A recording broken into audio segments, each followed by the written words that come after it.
Hey everyone, money and health are the two things which deeply affects our life whether we want it or not. This is the book which I have given 3 months to read and it's pretty long time, and generally I read books not just to read it but to grasp information from it, and it takes time.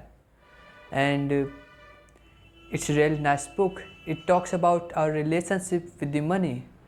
What are the things which affects our relations? So let's start. Today's world, money is the driving energy and everything's get impacted by the money. And this is the book which really impacted me about this relationship, about the money and this world. After studying this book, I come to know about the very deep things which really meant very much. So let's discuss here what are the some key points that changed my perspective about the money and our relationship. The first point is that take decisions which really bring happiness to our life. Sometimes we take decisions considering it will be more profitable, considering it 120% more, but after that we really don't mean that. Do it really bring that happiness? Do it really bring that satisfaction in our life that we expected from them? And mostly it doesn't. It doesn't satisfy us. It doesn't bring that more happiness, those things which we have expected from them. So while taking decisions, we must consider it before.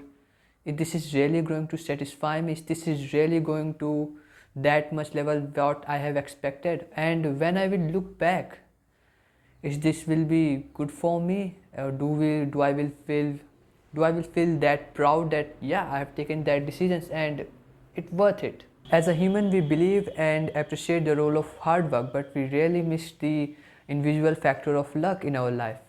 As we analyze our past history and the privilege we get, we will definitely give an important part to luck also and give credit to it. It may sound very odd, but as we analyze our own life, we will get to know that there are many such things which get to us in a natural way. It doesn't come from our hard work. So yeah, luck is really an important factor. Whoever we have seen in the top companies, top celebrities, whoever famous in their profession, yeah, they have worked very hard, they have passionate about their work, but yeah, we can't neglect the role of luck they have got, the privilege they have got, the privilege like the connections, the family, the birthplace, the city they are working on. An important point which is deeply related with the luck is risk. In the book it is said that risk and luck are the two sides of the same golden coin. So whether there is luck, there is risk, and vice versa. The next important point is no one is always right. For example, take all those multinational big giant companies making billions of profits per year. But as we go through their history, it was not always the same. Companies like Google, Microsoft, Apple, Amazon, all those have taken some decisions in their past which doesn't work. For example, Google's Google Plus, Google's glasses, Amazon's phone, all those are some decisions which doesn't work and failed. But still, they make huge profit today. Not because of all those bad decisions, but some of those good decisions they have made, which says that you can be wrong half the time and still makes the fortune, which talks about the results which came from only some of the things, those tail-sided things. And I think it's important here. The next important point is control over time. Many of us learned it very late that there's a deep relationship between our money and our time. We think that after getting that much amount of money, it will be very free time with our family, our beloved ones, and have a control over time. But when we can't control our time, the bank balance doesn't feel that reasonable, and we come to understand that what we actually want is that time, that control over our time. And just that, whatever the money we have in our bank account, whatever is the amount here, whatever the cash you have, you just want that control over your time. And it's a very important point which I think is really impacted me. The next important point is about saving, and it is saving is unreasonably profitable. We all save for future homes, future trips, etc. etc. And it's a very nice thing to save.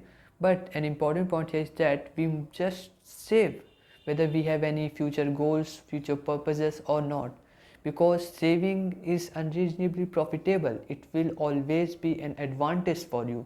Whether you are a teenager, whether you are a youngster, whether you are a family man, saving is always advantageous. An important thing about saving and setting future goals is that we should not set our goals on a very long term basis, like considering 10 years from now. It's a very important point because the goals, the thought process we have in our teenage are not the same as we grown up, as we are above 25, above 30. So it must be considered that we should not set our goals based on long term things, but we should also consider those short term things like 1 to 2 years, which will be very helpful for you in setting the goals. So it's been 3 months with this book, and these are some of the key points which changed my perspective about the money. I highly recommend you to go through this book, and I'm sure you will definitely find something more deep about your relationship with your money. Please write what you think about this book and what's your lesson from this book. Thank you, Morgan, for this book, and thank you for watching. Be ready for the next one.